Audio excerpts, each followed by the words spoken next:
말씀 보시겠습니다. 말씀은 마태복음 6장 14절과 15절입니다. 두 절밖에 안 되니까 우리 같이 한 목소리로 읽겠습니다. 14절 시작. 너희가 사람의 잘못을 용서하면 너희 하늘 아버지께서도 너희 잘못을 용서하시려니와 너희가 사람의 잘못을 용서하지 아니하면 너희 아버지께서도 너희 잘못을 용서하지 아니하시리라. 아멘. 나중에 예수님께서 여러분들에게 은혜교회 김용동 목사한테서 배운 것이 무엇이냐 이렇게 물어보신다면 그 배운 게 하나도 없다고 그렇게 말씀하시면 안 돼요. 저 큰일 납니다. 저를 위해서라도 다른 것은 다 까먹었는데 한 가지는 분명히 배운 게 있다 이렇게 말씀해 주시길 바랍니다. 그게 뭐냐면 제가 여러 번 강조했는데 우리가 성도가 된 다음에 이 땅에서 살아가는 이유는 나중에 하나님 나라에서 하나님 백성으로 살아갈 수 있는 그 성품을 미리 여기서 배우고 연습하기 위해서 사는 겁니다. 저는 늘 그냥 구원받으면 곧바로 확 천국 데리고 가시면 얼마나 좋을까. 저는 그런 생각 많이 했어요. 그런 생각 많이 하셨죠. 예.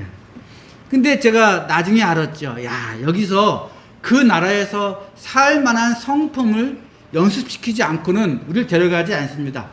어떤 사람들은 빨리 데려가기도 하는데 그 사람들은 그럴 만한 자격이 있으니까 데려가시는 겁니다. 제가 말씀을 하나 읽어드릴게요. 그 보배롭고 지극히 큰 약속을 우리에게 주사. 이게 새하늘과 새 땅에 대한 약속 아니겠습니까? 이 약속으로 말미암아 너희가 정욕 때문에 세상에서 썩어질 것을 피하여, 잘 들어보십시오, 신성한 성품에, 하나님의 성품에 참여하는 자가 되게 하려 하셨느니라. 이 성경에 분명히 써 있어요. 그럼 우리가 갈고 닦아야 할 성품이 무엇이냐? 하나님의 본성이 사랑이시기 때문에 우리가 사랑의 성품을 갈고 닦아야 합니다. 이것도 제가 여러 번 강조했습니다. 그러므로 사랑을 받는 자녀같이 너희는 하나님을 본받는 자가 되고 그리스도께서 너희를 사랑하신 것 같이 너희도 사랑 가운데서 행하라. 예수님도 이 하나님의 사랑을 본받아서 우리를 위하여 자신을 버리사 향기로운 제물과 희생 제물로 하나님께 드리셨다라고 성경에 분명히 말합니다. 그러므로 결국 하나님이 우리에게 성령을 주신 것도 이 사랑의 성품을 갈고 닦게 하시려고 주신 겁니다. 소망, 그런 새하늘과 새 땅에 대한 소망, 그렇게 아시면 돼요. 소망이 우리를 부끄럽게 하지 아니함은 우리에게 주신 성령으로 말미암아 하나님의 사랑이 우리 마음에 부은 바 됨이니, 오직 성령의 열매는 사랑과 희락과 이렇게 쭉 나오는데 첫 열매가 뭡니까? 사랑입니다. 그 성령으로 말미암아 하나님의 사랑이 우리 마음에 확 부어져서 우리가 이 땅에서는 이제 성령의 열매를 맺어야 되는데 그 첫 열매가 사랑인 겁니다. 자, 그러면 우리가 살면서 성령의 능력으로 사랑의 성품을 갈고 닦는 가장 좋은 방법이 뭐냐? 그게 오늘 본문에 나오는 겁니다. 너희가 사람의 잘못을 용서하면 너희 하늘 아버지께서도 너희 잘못을 용서하시려니와 너희가 사람의 잘못을 용서하지 아니하면 너희 아버지께서도 너희 잘못을 용서하지 아니하시리라.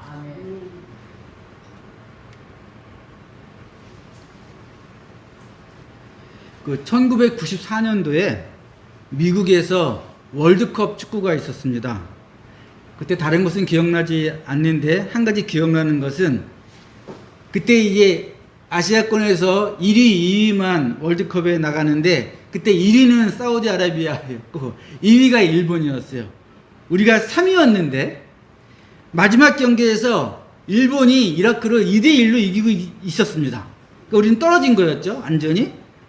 근데 경기가 끝나기 10초 전에 이라크가 동점을 만들어서 우리가 2위가 되어서 월드컵에 올라갑니다. 그때 난리도 아니었습니다. 요즘은 참 좋지요. 혹시 그 화면이 있나 찾아봤더니 있어요, 인터넷에. 잠깐 보시겠습니다. 예.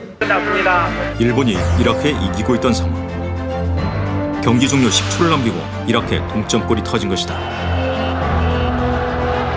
시비가 엇갈린 한국과 일본. 일본에선 이 경기를 도하의 비극이라고 부르지만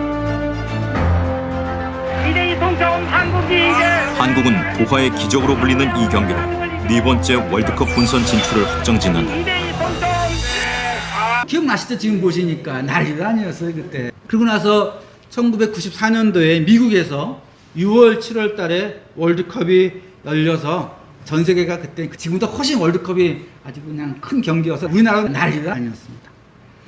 그런데 지구 반대편에서 아프리카 르완다라는 곳에서 그 시기에 월드컵이 열린 그 시기에 100일 사이에 117만 명이 죽습니다. 인구의 20%가 학살당했어요. 계산해 보니까 하루에 10,000명, 1시간에 400명, 1분에 7명이 죽은 거예요. 그게 르완다라는 나라 전국 모든 동네에서 일어났습니다. 그걸 전 세계 사람들이 알고 있었어요. 그런데 같은 시기에 열린 이 미국 월드컵에 빠져서 그냥 모른 척 했습니다. 그럼 그 일이 왜 일어났냐? 좀 잠깐 설명해 드릴게요. 원래 르완다라는 나라는 두 민족이 살고 있었어요. 두 종족이. 후투족이라는 종족과 투치족이라는 종족이 살고 있었습니다. 제가 그 앞에 종족을 후투를 A라고 그러고 뒤에 나오는 종족을 제가 B라 그럴게요. 간단하게. 이 A 종족이 85%, B 종족이 15%를 차지하고 있었어요. 잘 살았습니다. 아무 문제 없이. 결혼도 하고 그렇게. 근데 유럽에 있는 벨기에라는 나라가 이 나라를 식민 통치를 했어요. 46년 동안. 그런데 어떤 수작을 벌였냐면 이 15% 되는 종족, B 종족을 자기의 꼬봉, 수하로 삼아갖고 통치를 하게 한 겁니다. 그래서 46년 동안 그 15%밖에 안 되는 B 종족이 A 종족을 그냥 탄압을 했죠. 아주 못살게 했습니다. 그러고서 해방이 됐어요. 그러니 85%를 차지하고 있는 후투족 A 종족이 가만히 있겠습니까?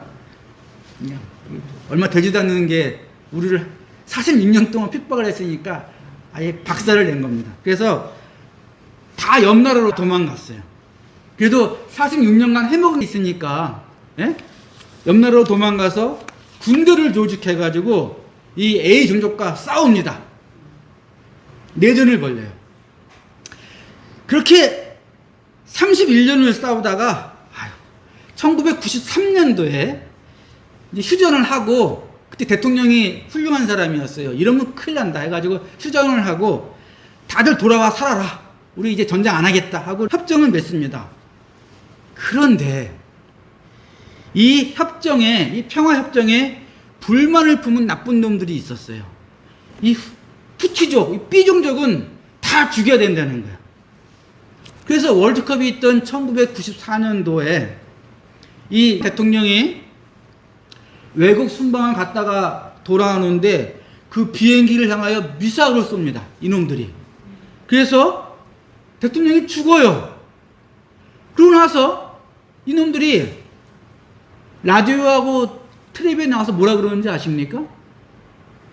투치족, 이 B종족이 우리의 대통령을 미사일을 쏴서 죽였다.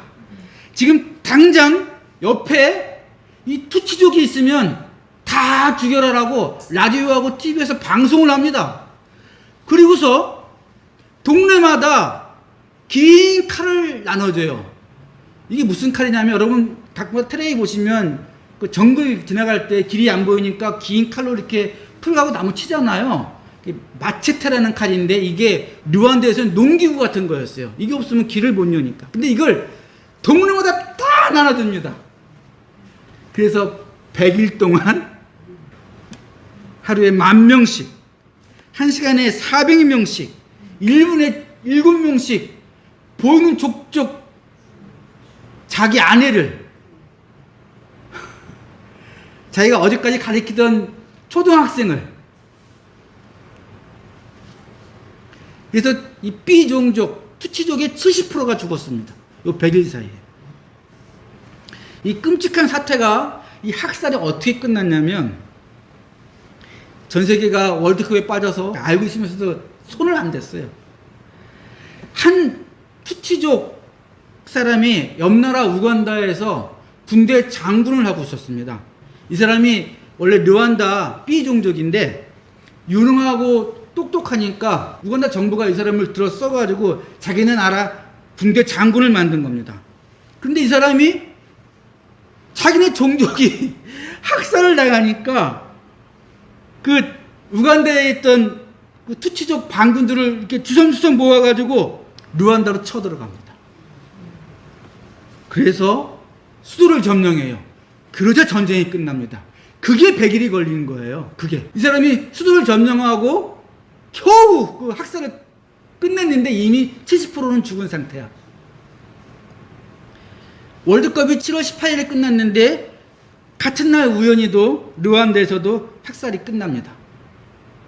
참. 이 장군의 이름이 카가메라는 장군이에요.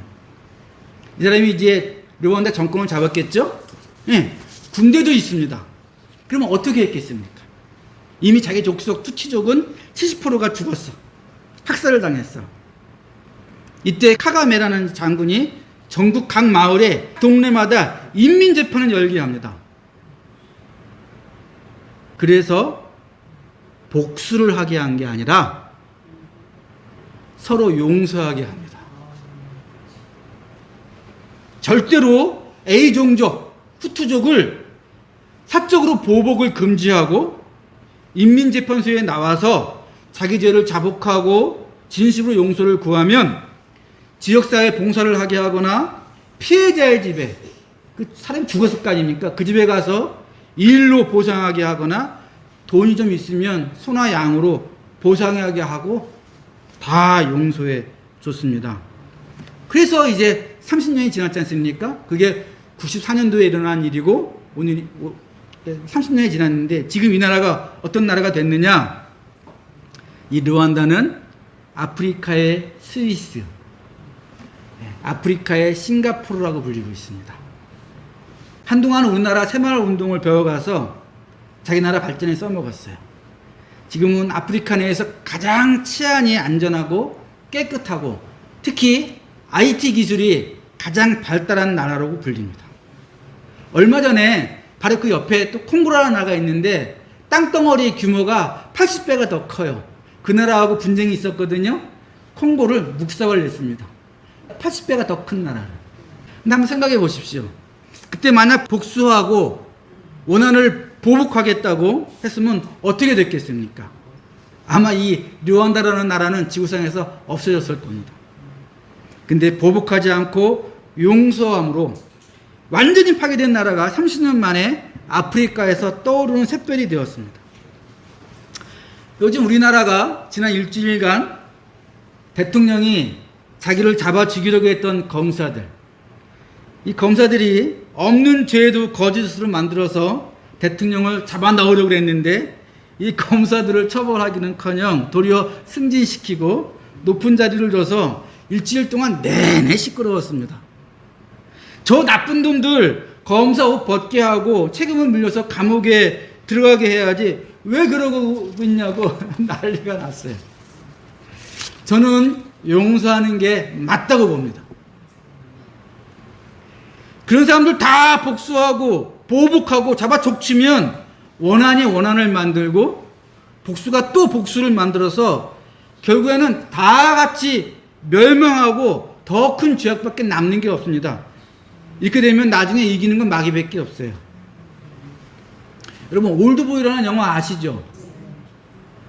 저는 이 영화 처음 봤을 때 뭐 이런 영화가 다 있자고 욕을 했어요. 한 목사님하고 같이 봤다가 욕을 하고 나왔습니다. 무슨 적대 영화가 있냐.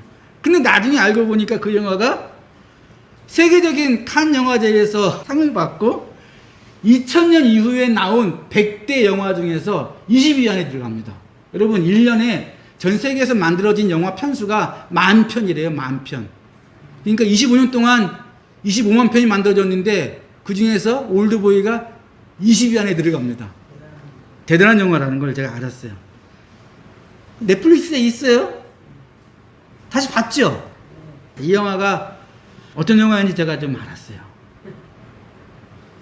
어떻게 사람이 아무 생각 없이 함부로 말해서 다른 사람들을 파멸시키는가. 그리고 더 중요한 거는 복수가 복수를 만들고 원한이 원한을 만들어서 결국에는 모두 멸망하고 만다는 것을 아주 영화적으로 잘 보여주고 있더라고요. 세상은 그렇습니다. 근데 하나님은 이런 세상에서 우리가 이 하나님의 백성이 용서를 보여줌으로 마귀가 이기는 세상에서 하나님이 이기는 세상으로 만들고 싶어 하십니다. 하나님이 우리를 용서하지 않으셨으면 우리에게 소망도 없고 우리는 이 자리에 있지도 못했습니다. 머리 볼 곳도 없이 얼마 전까지만 해도 우리가 지은 죄가 있는데 하나님이 용서하지 않으셨으면 우리가 어떻게 이 자리에 있겠습니까? 그래서 하나님은 용서받은 자들에게 내가 용서했으니 너희도 용서하라고 말씀하십니다.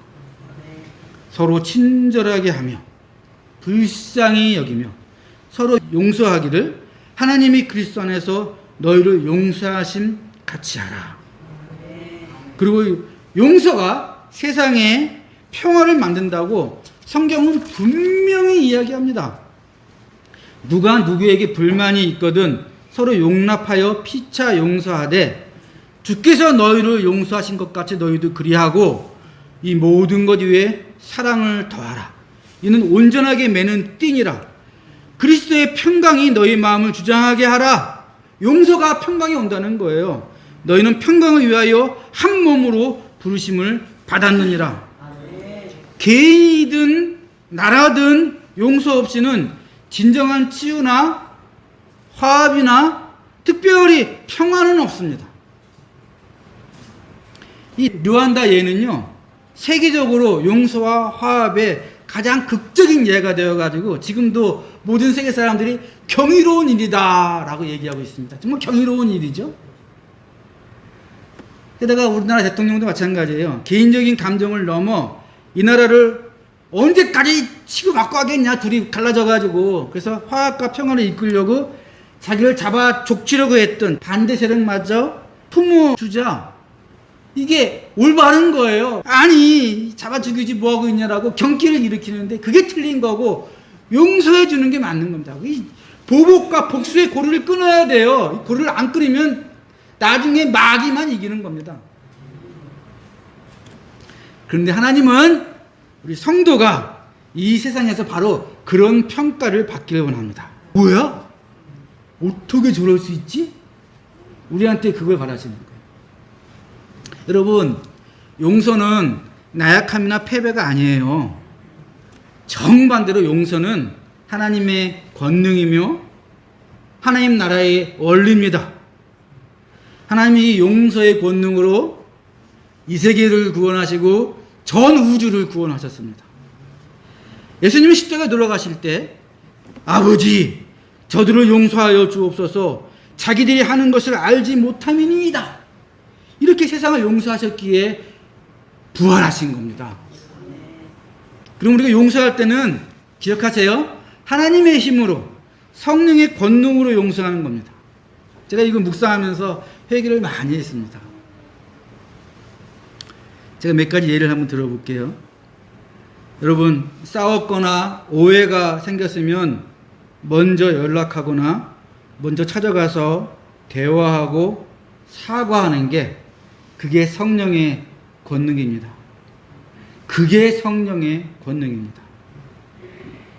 또 누가 사과하면 진심으로 받아주는 것, 또 자신에게 상처를 준 사람들에 대해서 뒤에서 험담하지 않고 누가 계속 그 사람을 비난하면 나 지금 바쁜 일이 생겼어 하고 그 자리를 이렇게 피하는 것, 이게 그냥 일어나는 일이 아니라 하나님의 힘이라고요. 말하다가 누구의 과거 실수나 잘못이 나오면 말을 멈추고 다시 들춰내지 마십시오. 이거 저한테 하는 말이에요, 저한테. 우리는 한 분의 행동이나 말 실수를 가지고 그 사람을 판단하는 것을 멈춰야 합니다. 이런 판단을 멈추는 좋은 방법이 있는데 알려드릴게요. 그 사람도 그럴 만한 사정이 있겠지라고 억지로 이해해 주는 겁니다.